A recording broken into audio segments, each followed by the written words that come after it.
Welcome in study max Marathi. ज्या विद्यार्थ्यांनी अजूनही आपलं स्टडी मॅक्स मराठी हे चॅनल सबस्क्राईब केलं नसेल, त्यांनी सर्वप्रथम चॅनल सबस्क्राईब करून ठेवायचं आहे. जेणेकरून आपल्याला नवीन-नवीन व्हिडिओच्या नोटिफिकेशन त्वरित मिळतील. आणि जर हा व्हिडिओ आपल्याला आवडला तर व्हिडिओ लाईक करायचा आहे, शेअर करायचा आहे. आजच्या व्हिडिओचा टॉपिक आहे भारत भौगोलिक रचना, पश्चिम किनारपट्टी आणि पूर्व किनारपट्टी याविषयी आपण सविस्तर माहिती या व्हिडिओमध्ये पाहणार आहोत. विश्लेषणात्मक माहितीसहित महत्त्वाचे प्रश्न आपण या व्हिडिओमध्ये उत्तरांसहित समाविष्ट केलेले आहेत. एम-पी-एस-सी आणि इतर स्पर्धा परीक्षांकरता अतिशय उपयुक्त असा व्हिडिओ आहे. व्हिडिओ सर्वांनी शेवटपर्यंत पाहायचा आहे. तर बघा पहिला पॉईंट आहे पश्चिम किनारपट्टी. भारताच्या पश्चिम किनारपट्टीवरील किनारी प्रदेश किंवा किनारपट्ट्या कोणकोणत्या आहेत ते आपण पुढे पाहणार आहोत. पहिला किनारी प्रदेश आहे कच्छचे आखात. त्याआधी आपण आखात काय आहे ते आपण पाहूया. आखात म्हणजे काय? तर आखात म्हणजे एक असा भौगोलिक भाग जिथे समुद्राचा भाग जमिनीत आतपर्यंत घुसलेला असतो. आखात हा सामान्यतः उथळ आणि काठावरून वेढलेला असतो, ज्यामुळे तो एक नैसर्गिक बंदर किंवा जलवाहतुकीसाठी महत्वाचा ठरतो. आखात हा समुद्राचा भाग असून तो जमिनीने तिन्ही बाजूंनी वेढलेला असतो. तर आखात म्हणजे काय आपण पाहिलं. आता कच्छच्या आखात बघूया आपण. कच्छच्या आखात इथं आपण मॅपमध्ये दाखवलेला आहे एरो करून. तर कच्छ आखात हा भारताच्या पश्चिम किनारपट्टीवरील एक महत्त्वाचा सागरी प्रदेश आहे, जो गुजरात राज्यात स्थित आहे. तो अरबी समुद्राच्या पूर्व भागात आहे आणि व्यापार, जैवविविधता, वसाहतींचा इतिहास तसेच खनिज संसाधनांसाठी महत्त्वाचा आहे. दुसरा किनारी प्रदेश आहे काठियावाड किनारा. इथं मॅपमध्ये आपल्याला दिसत आहे काठियावाड किनारा. तर काठियावाड किनारपट्टी गुजरात राज्याच्या पश्चिम भागातील सौराष्ट्र प्रदेशाला व्यापते. ही किनारपट्टी अरबी समुद्राला लागून आहे आणि ती आर्थिक, ऐतिहासिक व सांस्कृतिकदृष्ट्या महत्त्वाची आहे. तिसरा किनारी प्रदेश आहे खंबातचे आखात. तर इथं आपण एरो करून दाखवलेला आहे खंबातचे आखात. खंबातचे आखात हा भारताच्या पश्चिम किनारपट्टीवर गुजरात राज्यात स्थित आहे. हा आखात अरबी समुद्राचा एक भाग असून ऐतिहासिक व्यापार, औद्योगिक विकास आणि जैवविविधतेसाठी महत्त्वाचा आहे. खंबातच्या आखात आपण इथं एरो करून दाखवलेला आहे. आता पुढचा किनारी प्रदेश किंवा किनारपट्टी आहे कोकण किनारपट्टी. इथं आपण दाखवलेलं आहे बघा. महाराष्ट्राला लागून असलेली ही किनारपट्टी आहे कोकण किनारपट्टी. तर बघा कोकण किनारपट्टी भारताच्या पश्चिम किनाऱ्यावरील एक महत्त्वाचा भाग आहे. ही किनारपट्टी महाराष्ट्र, गोवा आणि कर्नाटकच्या काही भागांमध्ये पसरलेली आहे. तिची लांबी सुमारे 720 किलोमीटर आहे आणि ती सह्याद्रीच्या पर्वतरांगा आणि अरबी समुद्राच्या दरम्यान आहे. तर इथं आपण पाहिलं मॅपमध्ये कोकण किनारपट्टी महाराष्ट्राला, गोवा राज्याला लागून असलेली किनारपट्टी आहे. आता पुढची किनारी प्रदेश किंवा किनारपट्टी आहे कर्नाटक किनारपट्टी, ज्याला आपण कारवार किनारपट्टी असे देखील म्हणतो. तर इथं कर्नाटक राज्याला लागून असलेली ही किनारपट्टी आहे कारवार किनारपट्टी.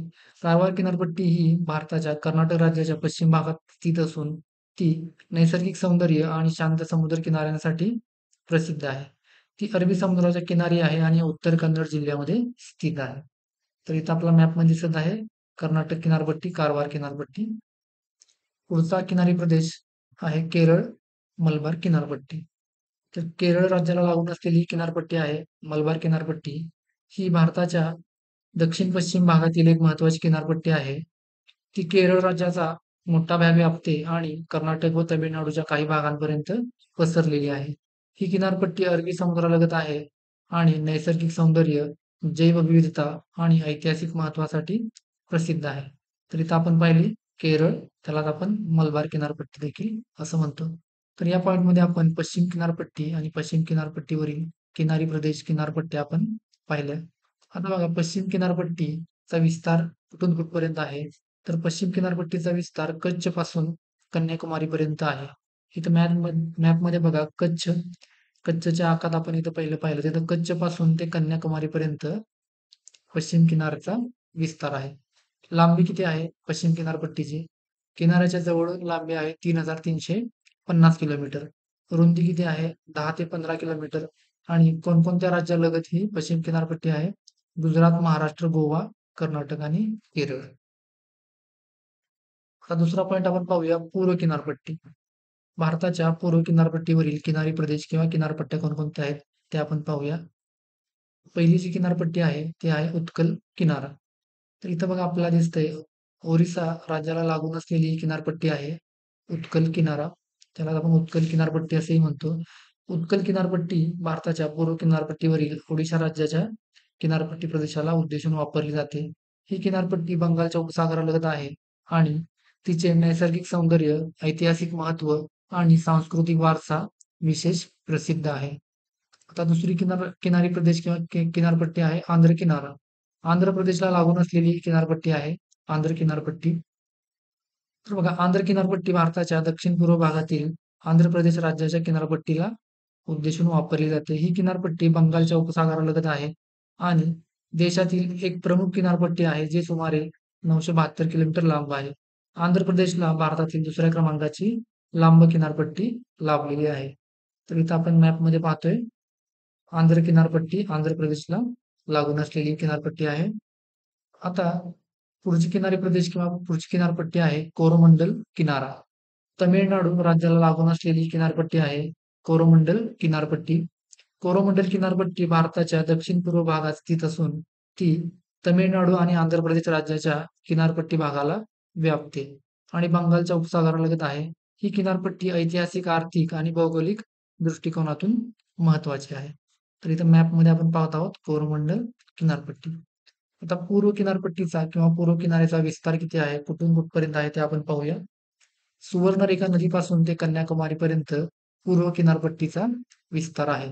इथं आपण बघा एरो करून दाखवलेलं आहे. ओरिसा राज्यामध्ये सुवर्णरेखा ही नदी आहे आणि सुवर्णरेखा नदीपासून ते कन्याकुमारीपर्यंत पूर्व किनाऱ्याचा विस्तार झालेला आहे. आता पूर्व किनारपट्टीची लांबी किती आहे? किनाऱ्याजवळून जवळपास 2700 किलोमीटर एवढी पूर्व किनारपट्टीची लांबी आहे. रुंदी आहे 100 ते 30 किलोमीटर. कोणकोणत्या राज्यालगत आहे ही किनारपट्टी? पश्चिम बंगाल, ओडिशा, आंध्र प्रदेश आणि तमिळनाडू. इथं आपण बघत आहोत. वेस्ट बेंगॉल, ओरिसा, आंध्र प्रदेश आणि तमिळनाडू या राज्यांच्या लगत असलेली ही पूर्व किनारपट्टी आहे. आता तिसरा पॉइंट आहे पश्चिम किनारपट्टी आणि पूर्व किनारपट्टी. भारताच्या 9 राज्यांना मिळून एकूण 1100 किलोमीटरचा समुद्रकिनारा भारताला लाभलेला आहे. पण एकूण समुद्रकिनारा किती आहे?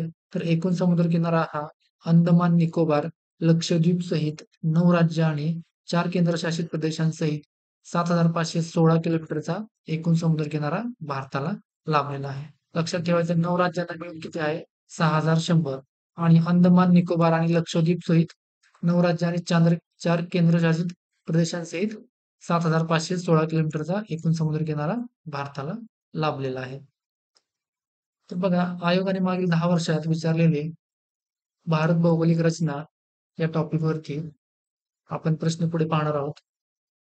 तर प्रश्न आहे खालीलपैकी कोणता किनारा भारताच्या पूर्व किनाऱ्याचा भाग आहे? ASO 2012 ला विचारलेला प्रश्न आहे बघा. त्यामध्ये पहिला पर्याय आहे कोकण किनारा, दुसरा आहे मलबार किनारा, तिसरा आहे कोरोमंडल किनारा आणि चौथा आहे दक्षिण किनारा. आता कोकण किनारा जो पहिला पर्याय आहे तो पश्चिम किनारपट्टी लगत आहे. मलबार किनारा हा देखील पश्चिम किनारपट्टी लगत आहे. कोरोमंडल जो आहे तो पूर्व किनारपट्टी लगत आहे आणि दक्षिण किनारा असा कोणताच किनारा नाहीये. म्हणजे तिसरा पर्याय जो आहे तो आपला बरोबर आहे कोरोमंडल किनारा जो पूर्व किनाऱ्याचा भाग आहे. म्हणजे आपलं उत्तर असणार आहे पर्याय क्रमांक 3 कोरोमंडल किनारा. या व्हिडिओमध्ये आपण भारताची पश्चिम किनारपट्टी आणि पूर्व किनारपट्टी या टॉपिकवरती सविस्तर माहिती पाहिली. पुढील व्हिडिओमध्ये आपण भारत भौगोलिक रचना या घटकांतर्गत मैदानी व खडक या टॉपिकवरती सविस्तर माहिती पाहणार आहोत. ज्या विद्यार्थ्यांना हा व्हिडिओ आवडला असेल त्या विद्यार्थ्यांनी व्हिडिओ सर्वप्रथम लाईक करायचा आहे आणि स्टडी मॅक्स मराठी हे चॅनल सबस्क्राईब करून ठेवायचं आहे जेणेकरून पुढील अपलोड होणाऱ्या व्हिडिओच्या नोटिफिकेशन तुम्हाला त्वरित मिळतील. त्याचबरोबर ज्या विद्यार्थ्यांना आयोगाच्या मागील 10 वर्षातील प्रश्नपत्रिका उत्तरांसहित PDF बुक स्वरूपामध्ये हवे असतील त्यांनी वरील वेबसाईटवर किंवा पुढील व्हॉट्सअप नंबरला संपर्क करायचा आहे.